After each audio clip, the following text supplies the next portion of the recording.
আসসালামু আলাইকুম। আশা করি সকলে ভালো আছেন।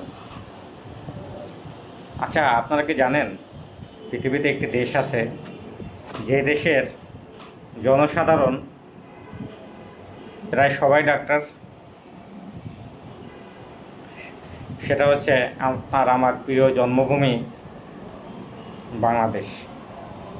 এই বাংলাদেশের মানুষ প্রায় সবাই ডাক্তার, প্রায় সবাই ইঞ্জিনিয়ার, প্রায় সবাই আইনজীবী, এরা সব জানে। বিশেষ করে ডাক্তার, এটা তো এরা খুব ভালো জানে। কারণ আপনি অসুস্থ হলেন, ডাক্তারের কাছে গেলেন, একজন বিশেষজ্ঞ ডাক্তার আপনাকে মেডিসিন লিখলো, আপনি আবার সেই মেডিসিনটা নিয়ে গুগলে সার্চ দিলেন বা কোনো এআই প্ল্যাটফর্মকে জিজ্ঞেস করলেন, এআই তার মতো করে উত্তর দিল। আপনি দেখলেন এটা তো সেই, আপনি ডাক্তার হয়ে গেলেন। অথবা আপনার কোনো সমস্যা হলো, আপনি ইউটিউবে সার্চ দিয়ে সেই অনুযায়ী নিজের চিকিৎসা নিজেই করা শুরু করলেন। ইউটিউবে হয়তো কোনো ডাক্তার সাহেবের সাক্ষাৎকার দেখে অথবা ফেসবুকে কোনো লেখা দেখে। তো যেভাবে হোক বাংলাদেশের প্রায় প্রতিটা মানুষই ডাক্তার। তারা কেউ মিস্টার গুগল ডাক্তার, কেউ মিস্টার ইউটিউব ডাক্তার, কেউ মিস্টার ফেসবুক ডাক্তার। অর্থাৎ তারা ইউটিউব থেকে ভিডিও দেখে যেটা শুনেন, যেটা দেখেন, ওটাকেই ডাক্তারি মনে করেন এবং ওই অনুযায়ী অনেকে মেডিসিন গ্রহণও করেন। এরকম অনেক পেয়েছি আমার জীবনে। এবং অনেক আছে কোনো রোগ হলে সেটা নিয়ে গুগলে সার্চ দেয়, সেই অনুযায়ী সে তার চিকিৎসা কার্যক্রম গ্রহণ করেন।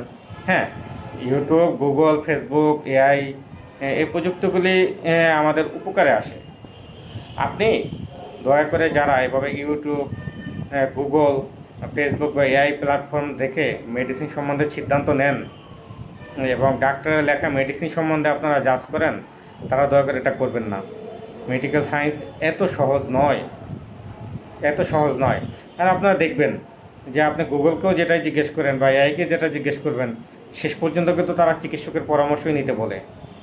আর টেলিভিশন বা বিভিন্ন সামাজিক প্ল্যাটফর্মে ডাক্তারদের সাক্ষাৎকারগুলি দেখেন, এটা শুধুমাত্র আপনাদের জানার জন্য, আপনাদের সচেতনতার জন্য, কোনোটাই চিকিৎসার জন্য নয়। হ্যাঁ, আপনারা পারেন, আপনার কী রোগ হলো, কী সমস্যা হলো, এটা নিয়ে সচেতনতা বা জানাটা খারাপ কিছু নয়। কিন্তু গুগল করে, ইউটিউব দেখে, ফেসবুক দেখে মেডিসিন গ্রহণ করাটা অবশ্যই ভয়ঙ্কর। দিন শেষে ক্ষতিটা আপনারই হবে। তাই আসুন সচেতন হই, সবাই ডাক্তার না হয়ে যার যার পেশায়, সবাই সবার পেশাকে সম্মান করি, সবাই সবার অবস্থানে ঠিক থাকি। ধন্যবাদ।